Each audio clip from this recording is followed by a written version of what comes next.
నమస్తే, నేను మధు. హీరో రామ్ తరహాలోనే ఇప్పుడు సంతోష్ శోభన్ కూడా వెళ్తున్నారా? మరి కపుల్ ఫ్రెండ్లీ మూవీ ఎలా ఉంది? ఎటువంటి టాక్ తెచ్చుకుంది? మరి హీరో రామ్ కి సంతోష్ శోభన్ కి ఎందుకు ఇలా లింక్ పెడుతున్నారు? ఈ రోజు మనం తెలుసుకుందాం. ప్రస్తుతం మనతో పాటు ఉన్నారు సీనియర్ జర్నలిస్ట్ శ్రవణ్ కుమార్ గారు. వారిని అడిగి మరిన్ని విషయాలను తెలుసుకుందాం. నమస్కారం సార్. నమస్కారం అండి. సార్, హీరో శోభన్ యంగ్ ఒక హీరో అని చెప్పొచ్చు. సో ఇప్పుడు ఈయన కూడా రామ్ బాటలోనే వెళ్తున్నారా అని చెప్పేసి కొన్ని వార్తలు వైరల్ అవుతున్నాయి. మరి కపుల్ ఫ్రెండ్లీ మూవీ ఎలా ఉంది సార్? మరి రామ్ కి ఈయనకి ఎందుకు లింక్ పెడుతున్నారు? సంతోష్ శోభన్ హీరోగా నటిస్తున్న చిత్రం కపుల్ ఫ్రెండ్లీ 2-3 రోజుల కింద రిలీజ్ అయింది.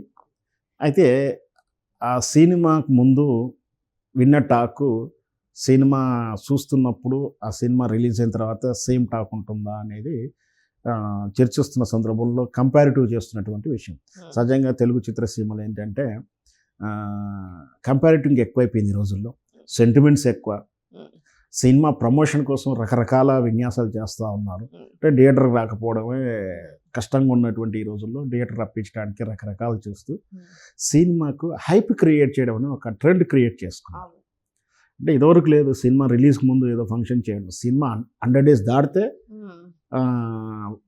ఫెస్టివల్ పండుగ ఏదైనా చేసుకునేవారు. మొదటి 2 వారాలు దాటిన తర్వాత సక్సెస్ మీట్ పెట్టేవారు. కానీ ఈరోజు సినిమా రిలీజ్ ముందే భారీ ఎత్తున ఈవెంట్స్ చేస్తున్నారు.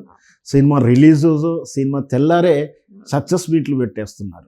సో గ్యాప్ కూడా ఉండలేదు. ఎందుకంటే సినిమా పరిశ్రమ అంతా ఫాల్స్ ప్రెస్టేజ్ మీద నిలబడిపోయింది. విషయం ఏంటంటే రిలీజ్కి ముందు ఈ సినిమాకి చాలా హైప్ క్రియేట్ చేసి పెట్టారు. అంటే పెద్ద పెద్ద హీరోలు సంతోష్ శోభన్ గురించి వాళ్ళ మధ్య వ్యక్తిగతంగా ఉన్న అనుబంధం కోసం వాళ్ళు వచ్చి సినిమాను ప్రమోట్ చేయడానికి చాలా హైప్ క్రియేట్ చేశారు.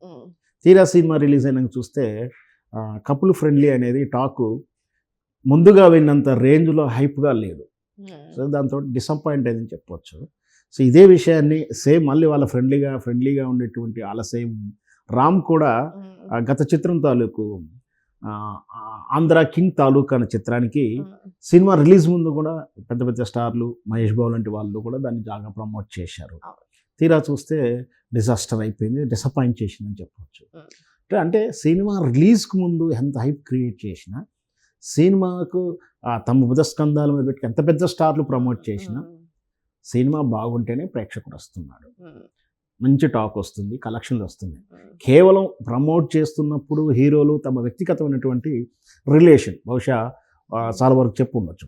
వాళ్ళ కంపౌండ్ అంటున్నాం అంటే ఏంది, mega compound, Suresh production compound, అంటే ఆ చిత్రాలలో పనిచేసిన డైరెక్టర్ కొత్త సినిమా తీసినప్పుడు లేదా ఫ్రెండ్లీగా ఉన్న హీరోలు వాళ్ళకి ఆల్రెడీ అంటే బంధుత్వం కానీ స్నేహంగా ఉన్న హీరోలు సినిమా చేసినప్పుడు వాళ్ళ మీద అభిమానంతో ఆల్రెడీ సీనియర్ ఆర్టిస్టులు ఉన్నట్టు క్రేజ్ ఉన్న ఆర్టిస్టులు అంటే ఒక మెగాస్టార్ చిరంజీవి కావచ్చు, వెంకటేష్ గారు కావచ్చు, లేదా ఇట్లా మహేష్ బాబు లాంటి యంగస్టర్స్ అయినా సరే సినిమా ప్రమోట్ చేయడానికి ఆ ప్రీ రిలీజ్ ఈవెంట్కి రావడం, ఆ స్టేజ్ మీద ఒక 1/2 hour ఉపోద్ఘాతాలు, ప్రోత్సాహాలు, దాన్ని అంతా కూడా పొగడ్తలతో ముంచేయడం, దానికోసం అరగదీశాడు, సినిమాలో ఇన్ని విన్యాసాలు చేశాడు, బడ్జెట్కు వెనకాడలేదు, ఇట్లాంటి డైలాగ్ మనం అన్నీ ఉంటాం.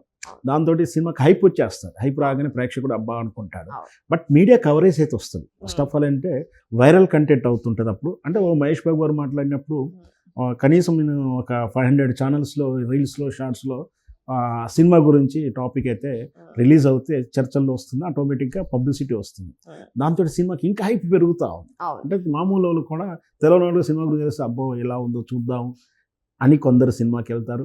లేదా అసలు పోవద్దా అని కూడా, అంటే వెళ్ళడానికి బాగుందా లేదా, ఇంతకు సినిమాల విషయం ఉందా లేదా తెలుసుకొని వెళ్దాం అని అనుకునే వాళ్ళు కూడా ఉంటారు. కాబట్టి సో ఆటోమేటిక్గా ఈ చర్చ జరుగుతూ ఉంటుంది. సో దాని తాలూకా ఈ చర్చ అంతా కూడా అంటే సినిమాలో కంటెంట్ ఉండాలి, సినిమా ప్రమోషన్ ఎంతో ఇంపార్టెంట్. నేను చెప్తున్నా అంటే సినిమా అంటే వ్యాపారం కాబట్టి ఖచ్చితంగా వ్యాపారమే. డబ్బులు పెట్టినట్టు డబ్బులు రావాలి. సినిమాను ప్రేక్షకుని గుంజుకొచ్చి కట్టేసి సినిమా చూపించే రోజులు కావు, ఆ పాలసీ కాదు. కానీ ఆయన అట్రాక్ట్ చేయాలంటే ఈ ప్రమోషన్, ఈ విన్యాసాలు కామనే. బట్ దీని మీద పెట్టిన శ్రద్ధ, వీటి మీద రిలేషను సినిమా ప్లేలో కూడా పెట్టి ఉంటే 2 కలిసి వస్తే సినిమా హిట్ అయ్యేది. బట్ మనం ఏం చెప్పలేవు. అంటే మనం పోటీ పడగలుగుతాము, అంతవరకు కానీ జయాపజయాలు మన చేతుల్లో లేనట్టుగా సో సినిమా విషయంలో కూడా వాళ్ళు ఎఫర్ట్ చేస్తారు. ఒక్కసారి కొన్ని ప్రయోగాలు సక్సెస్ అవుతాయి, కొన్ని ప్రయోగాలు పేలంగా పడిపోతాయి. అందులో ఉంటుంది ఇప్పుడు అంటే ఇంకొకటి ఏంటంటే సినిమాలో కేటర్ అంతా ఒకే రకంగా వచ్చాయి. అంటే ఫిబ్రవరి 14th వస్తుంటే అన్నీ కూడా లవ్ తరహా చిత్రాలు, దీంట్లోనూ ఏది బెస్ట్, ఏది హ్యూమరస్గా ఉంటూ ఏది కామెడీ ఉంటుందో చూడడం. ఫంకీ సినిమాకి ఇంత పర్లేదు, ఎంతకైనా వచ్చింది సరే, వాళ్ళ లాభాల నష్టాలు వేరు విషయం. సో దానికి ఏది కొంచెం బజ్ బాగా క్రియేట్ అయింది. సో అట్లా ఏదో ఒక సంథింగ్ ఉంటే సినిమా మాత్రం నిలబడుతుంది. కానీ ఈ సినిమా గురించి మరీ ముఖ్యంగా ప్రభాస్ గారు స్పందించారు సార్. సో దీనివల్ల ఏంటంటే ప్రభాస్ ఫ్యాన్స్ కూడా దీన్ని చాలా ఇష్టపడుతున్నారు మూవీ. సో ఈ కారణంగానే అంత ఇంత ముందుకెళ్ళిందంటారా, లేకపోతే స్టోరీ పరంగా అయితే అసలు ముందుకెళ్ళే ఛాన్స్ లేదంటారా? అట్లా నేను అదే చెప్తున్నాను. సినిమా ఒక పలానా సినిమా వస్తుంది అని ప్రేక్షకుడు తెలవాలి అంటే మీడియా కవరేజ్, అటెన్షన్ ఇంపార్టెంట్. అట్లాంటప్పుడే ఇట్లా సెలబ్రిటీస్ వాడుకుంటూ ఉంటారు, లేదా సెలబ్రిటీస్ వాళ్ళు హెల్ప్ చేస్తుంటారు. ఇక్కడ సంతోష్ శోభన్ హీరోగా చేసినట్టు సంతోష్ శోభన్ ఎవరంటే గతంలో ప్రభాస్ హీరోగా నటించిన వర్షం తాలూకులో శోభన్ క్యారెక్టర్ ఒకటి ఉంటుంది, కామెడీ ఆర్టిస్ట్. ఆయన డైలాగ్ రైటర్ కూడా. బహుశా కొన్ని ఎపిసోడ్ డైరెక్షన్ కూడా చేశారని అనుకుంటాం. సో ఇటు డైరెక్షన్ డిపార్ట్మెంట్ వర్క్లో కూడా ఇన్వాల్వ్మెంట్ ఉన్నాడు. తనదైన శీలో కామెడీ పంచు, సెల్ ఫోన్ ఇచ్చిన కొత్తల్లో సెల్ ఫోన్ మీద వివిధ రకాలైన కామెడీ సీక్వెన్స్లు రాశాడు ఆయన. సో అట్లా బాగా స్పెషల్. సరే, భగవంతుడు ఆయనని వెంటనే తీసుకెళ్ళడం. సో ఆ సందర్భంగా వాళ్ళు ఉన్నటువంటి ఆ కుటుంబానికి ఉన్న నేపథ్యంలో ప్రభాస్కిను ఆ శోభన్ కుటుంబానికి ఉన్నటువంటి రిలేషన్, ఫ్రెండ్లీ రిలేషన్ తోటి సంతోష్ శోభన్ బాగా క్లోజ్, వాళ్ళు ఫ్రెండ్లీగా ఉన్నారు. దాంతోపాటు ప్రభాస్ గారికి గోపీచంద్ బాగా క్లోజ్, వర్షం చిత్రంలో నుంచి వాళ్ళ ఫ్రెండ్షిప్. సో అట్లా ఫ్రెండ్లీ కాబట్టి తాను ప్రమోట్ చేశాడు, తప్పేర్లేదు. ప్రభాస్ గారిని తప్పబడాల్సిన అవసరం కూడా లేదు. బట్ సినిమాలో స్క్రీన్ ప్లేలో మోనాటమీ రావడము ఏదో సంథింగ్ డిఫరెన్స్ ఉంది. అదే ప్రమోషన్ అయితే అయింది, సినిమా ప్లస్ అయింది, అటెన్షన్ పెరిగింది. కాకపోతే ఆర్టిస్ట్గా సక్సెస్ అయినప్పుడు నెక్స్ట్ సినిమాకు సోర్స్ ఉంటుంది. ఈ సినిమాకి ఎకనామికల్గా ఏదైనా ఇబ్బంది పడి ఉండొచ్చు, కానీ ఒక సినిమా ఆర్టిస్ట్గా పెర్ఫార్మెన్స్ విషయంలో మాత్రం సంతోష్ శోభను బాగా చేసినట్టే మనకు చూస్తున్నాం. సో నెక్స్ట్ సినిమాకు మంచి ప్లస్ అవుతుండొచ్చు అని నా ఉద్దేశం. సో సంతోష్ శోభను గోల్కొండ హై స్కూల్ మూవీలో ఒక స్టూడెంట్ గా చేశారు. సో ఆ తర్వాత నుంచి కొన్ని లవ్ స్టోరీస్ చేసుకుంటూ వచ్చారు, అంటే మాక్సిమం లవ్ స్టోరీస్ చేసుకుంటూ వచ్చారు. అది కూడా నారోగా సాగుతున్న లవ్ స్టోరీస్, సెంటిమెంటల్ గా, ఎమోషనల్ గా ఉన్న లవ్ స్టోరీస్ ఎక్కువగా ఎంచుకుంటున్నారు. సో ఇదే తరహాలో ఉండడం వల్లనే ఆయన సినిమాలు ఎక్కువగా హిట్ కాలేదంటారా? ఆయన కొంచెం ఏదన్నా మారుస్తే బెటర్ అంటారా? యాక్చువల్గా హీరోలకు అంటే అరగట్టం చేస్తున్నప్పుడు కొత్త తరంలో ఎలా ఉంటుంది అంటే ఖచ్చితంగా లవ్ ట్రాక్, ఎంత యూత్గా ఉంటారు కాబట్టి లవ్ సినిమాలకు మినిమం గ్యారంటీ ఉంటుందని ఒక తరహా.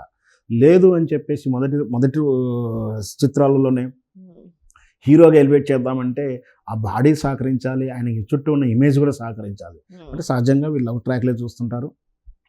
ఇకపోతే అవకాశాల విషయంలో చిన్న చిన్న క్యారెక్టర్లు చేసిన వాళ్ళు చాలామంది ఉన్నారు. బెస్ట్ ఎగ్జాంపుల్ విజయ్ దేవరకొండ, చాలామంది ఉన్నారు చిన్న చిన్న క్యారెక్టర్లో ఎక్కడో. సరే, సినిమాకు ఏదైనా అసిస్టెంట్ డైరెక్టర్నో ఏదో పని చేస్తూ ఎక్కడో అక్కడ కనిపించడం వేరు విషయం.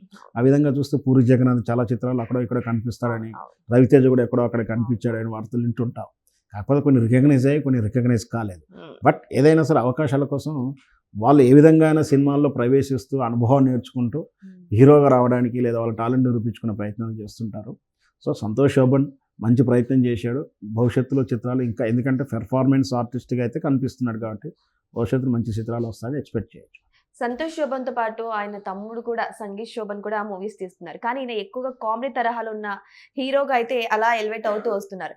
ఇప్పుడు కూడా నిహారిక యొక్క నిర్మాణ సంస్థలో అయితే ఆయన ఒక రాక్షస అనే మూవీ అయితే చేయబోతున్నారు. సో ఈయనైతే ఒక కామెడీ ట్రాక్ ఎంచుకున్నారు, మరి ఈయనైతే లవ్ ట్రాక్ ఎంచుకున్నారు. సో ఇద్దరి జర్నీ ఎలా ఉంటుందంటారు? ఖచ్చితంగా ఎవరికైనా సినిమా ఇండస్ట్రీలో ఫెయిత్, అదృష్టాన్ని నమ్ముకుంటారు. ఎవరైనా కష్టపడే చేస్తారు, ఎవరైనా సక్సెస్ కావాలని చేస్తారు, ఎవరైనా మంచి బ్రేక్ రావాలని చేస్తారు. సో కాకపోతే జయాపజయాలు ఆడియన్స్ నిర్ణయిస్తారు. భగవంతుడు సహకరిస్తే ఇద్దరు కూడా మంచి ఎవరి జోన్లో వాళ్ళు మంచి పేరు తెచ్చుకుంటుండొచ్చు.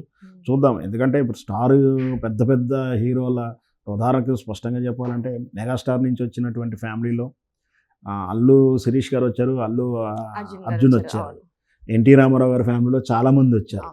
ఒక మాస్ ఇమేజ్, స్టార్ ఇమేజ్ కొందరికే వచ్చింది. రకరకాల కారణాలు కావచ్చు, వాళ్ళకి నటుడిగా కాదని కాదు, కానీ అది అట్లా కలిసి వస్తుంది. అదృష్టం కూడా ఉండాలి. ఇద్దరు సక్సెస్ కావాలని కోరుకుందాం. కానీ ఈ మూవీకి ఎలా తీసారంటే సార్, 14th అనగానే, అంటే ఫిబ్రవరి 14th అనగానే ప్రేమికుల దినోత్సవం అంటారు. సో వీళ్ళంతా హైప్ క్రియేట్ చేసింది ఏంటి అంటే ఒక ఎమోషనల్ బాండింగ్ అయిన లవ్ గురించి మూవీ ఉంటుంది అని అంటున్నారు. మరి మూవీ అలాగే ఉంటుందా సార్? ఆ ఎమోషనల్ అన్న కనెక్ట్ అవుతుందా ప్రజలకి? ఇప్పుడు కరెక్ట్ అయిందా లేదని మనం చర్చిస్తున్నాం కదా. సంథింగ్ గ్యాప్ అయితే వచ్చింది. ఓకే. సో ఏదేమైనా సరే ఇప్పుడు ఈ కపుల్ ఫ్రెండ్లీ మూవీ మాత్రం ఒక పాజిటివ్ టాక్ అయితే తెచ్చుకుంది కానీ హిట్ అయితే కాలేదు. మరి ఇంకా అది థియేటర్ లో ఉంది కాబట్టి చూద్దాం రానున్న రోజుల్లో మరిన్ని కలెక్షన్స్ రాబడుతుందా లేదా అని. Thank you so much.